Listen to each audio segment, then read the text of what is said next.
ಮಹಾಭಾರತ ತಿಳಿದುಕೊಂಡಷ್ಟು ಓದಿಕೊಂಡಷ್ಟು ಕುತೂಹಲ ಮೂಡಿಸೋ ಮಹಾಕಾವ್ಯ.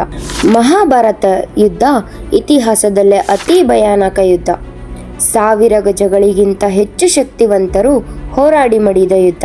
ನಿಮಗೆಲ್ಲರಿಗೂ ಗೊತ್ತಿರೋ ಹಾಗೆ ಮಹಾಭಾರತದಲ್ಲಿ ಕುರುಕ್ಷೇತ್ರ ಅನ್ನೋ ಮಹಾಯುದ್ಧ ನಡೆಯಿತು. ಈ ಯುದ್ಧ ಕಾಲದಲ್ಲಿ ಮೊದಲ 3-4 ದಿನಗಳನ್ನು ಕಳೆದ ಮೇಲೆ ದುರ್ಯೋಧನನಿಗೆ ಭಯ ಆಯಿತು, ಎಲ್ಲಿ ತಾನು ಸೋತು ಹೋಗ್ತೀನಿ ಅಂತ, ಎಲ್ಲಿ ಪಾಂಡವರು ತನ್ನ ವಿರುದ್ಧ ಗೆದ್ದು ಬಿಡ್ತಾರೆ ಅಂತ.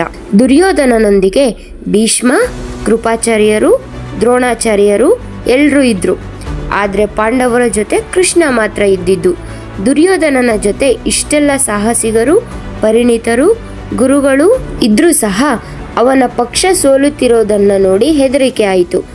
ಆಗ ಭೀಷ್ಮರ ಹತ್ರ ಹೋಗಿ ಹೀಗೆ ಹೇಳ್ತಾನೆ, ಚಿಕ್ಕಂದಿನಿಂದಲೂ ನಿಮಗೆ ಪಾಂಡವರೆಂದರೆ ಪ್ರೀತಿ ಜಾಸ್ತಿ, ಆದ್ದರಿಂದ ನೀವು ನಮ್ಮ ಪಕ್ಷದಲ್ಲಿ ಕೂಡ ಯುದ್ಧವನ್ನು ಸರಿಯಾಗಿ ಮಾಡುತ್ತಿಲ್ಲ, ನೀವು ಪಕ್ಷಪಾತ ಮಾಡುತ್ತಿದ್ದೀರಾ ಎಂದು ಹೇಳುತ್ತಾನೆ. ಆಗ ಭೀಷ್ಮರಿಗೆ ಕೋಪ ಬರುತ್ತೆ. ನಾನು ಎಷ್ಟೇ ಒಳ್ಳೆಯವನಾಗಿ ಯುದ್ಧ ಮಾಡಿದರೂ ಪಕ್ಷಪಾತ ಮಾಡ್ತಾ ಇದ್ದೀರಾ ಅಂತ ಹೇಳ್ತಾ ಇದ್ದಾನೆ ಅನ್ನೋ ಕೋಪಕ್ಕೆ ಭೀಷ್ಮರು ತಮ್ಮ 5 ಚಿನ್ನದ ಬಾಣಗಳನ್ನು ತೆಗೆದುಕೊಳ್ಳುತ್ತಾರೆ. ಅದೆಲ್ಲದಕ್ಕೂ ಒಂದೊಂದು ಮಂತ್ರವನ್ನು ಹೇಳುತ್ತಾರೆ.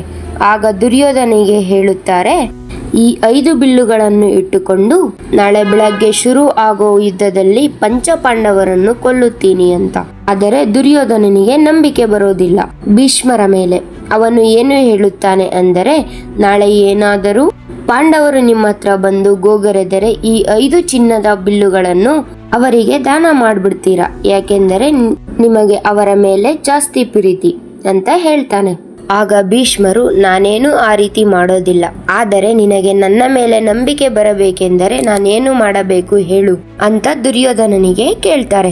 ಅದಕ್ಕೆ ದುರ್ಯೋಧನ ಹೇಳ್ತಾನೆ, ಈ ಬಾಣಗಳನ್ನು ನನಗೆ ಕೊಟ್ಟು ಬಿಡಿ, ನಾನು ನೋಡಿಕೊಳ್ಳುತ್ತೇನೆ, ನಾಳೆ ಶುರು ಆಗೋ ಯುದ್ಧದಲ್ಲಿ ನಾನು ನಿಮಗೆ ಹಿಂತಿರುಗಿಸಿ ಈ ಬಾಣಗಳನ್ನು ಕೊಡುತ್ತೇನೆ ಅಂತ. ಆಗ ಭೀಷ್ಮರು ಒಪ್ಪಿಕೊಂಡು ಅವನ ಕೈಗೆ ಬಿಲ್ಲುಗಳನ್ನು ಕೊಟ್ಟು ಒಂದು ವಾರ್ನಿಂಗ್ ಕೊಡ್ತಾರೆ. ಆ ಬಾಣಗಳನ್ನು ನಾನು ಬಿಟ್ರೆ ಮಾತ್ರ ಪ್ರಯೋಗ ಆಗೋದು, ಅಥವಾ ಪಾಂಡವರು ಬಿಟ್ರೆ ಮಾತ್ರ ಪ್ರಯೋಗ ಬರೋದು, ಯಾಕೆಂದರೆ ಅದು ಅವರಿಗಂತಾನೆ ಮಾಡಿರೋದು. ಹಾಗಾಗಿ ಇದನ್ನು ಯಾರಿಗೂ ಕೊಡಬೇಡ, ಕಳೆದು ಹಾಕಬೇಡ, ಜೋಪಾನವಾಗಿ ಇಟ್ಟುಕೋ ಅಂತ ಕೊಡ್ತಾರೆ. ಆಗ ಅವನು ಆಯ್ತು ಅಂತ ತನ್ನ ಶಿಬಿರದ ಕಡೆಗೆ ಹೊರಡುತ್ತಾನೆ. ಮಹಾಭಾರತದ ಯುದ್ಧ ಕುರುಕ್ಷೇತ್ರ ಶುರು ಆಗೋಕ್ಕೂ ಮುಂಚೆ ಪಾಂಡವರು ಸ್ವಲ್ಪ ದಿನ ಕಾಡಿನಲ್ಲಿ ಉಳಿದುಕೊಂಡಿರುತ್ತಾರೆ. ಪಾಂಡವರು ಇದ್ದಂತಹ ಶಿಬಿರದ ಪಕ್ಕದಲ್ಲಿ ಒಂದು ಹೊಳೆಯೂ ಇರುತ್ತದೆ. ಹೊಳೆಯ ಇನ್ನೊಂದು ಕಡೆಯಲ್ಲಿ ದುರ್ಯೋಧನನು ಕೂಡ ಶಿಬಿರ ಹೂಡಿರುತ್ತಾನೆ. ದುರ್ಯೋಧನ ಒಂದು ದಿನ ಬೆಳಗ್ಗೆ ಎದ್ದು ಸ್ನಾನಕ್ಕೆ ಅಂತ ಆ ಹೊಳೆಗೆ ಹೋಗುತ್ತಾನೆ. ಆಗ ಸ್ವರ್ಗದ ರಾಜಕುಮಾರರು ಗಂಧರ್ವರು ಬರುತ್ತಾರೆ. ಅವರನ್ನು ನೋಡಿದ ತಕ್ಷಣ ಅವರ ಹತ್ರ ಕಾಲು ಕೆರೆದುಕೊಂಡು ಜಗಳ ಆಡ್ತಾನೆ ದುರ್ಯೋಧನ. ಗಂಧರ್ವ ಕುಮಾರರಿಗೂ ದುರ್ಯೋಧನನಿಗೂ ದೊಡ್ಡ ಯುದ್ಧನೇ ನಡೆದು ಹೋಗುತ್ತದೆ. ಆಗ ಅರ್ಜುನ ಅದನ್ನು ನೋಡಿದ ತಕ್ಷಣ ದುರ್ಯೋಧನ ತನ್ನ ತಮ್ಮ ಅವನನ್ನು ಕಾಪಾಡಲೇಬೇಕು ಅಂತ ಗಂಧರ್ವ ಕುಮಾರರೊಂದಿಗೆ ತಾನೂ ಕೂಡ ಜಗಳವಾಡುತ್ತಾನೆ. ಆಗ ಗಂಧರ್ವ ಕುಮಾರರು ಸೋತು ಹೋಗುತ್ತಾರೆ.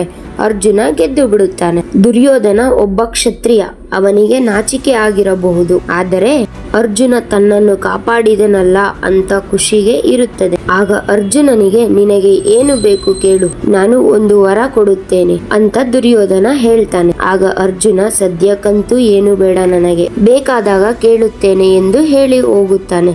ಅಲ್ಲಿಗೆ ಆ ಕತೆ ಮುಗಿತು.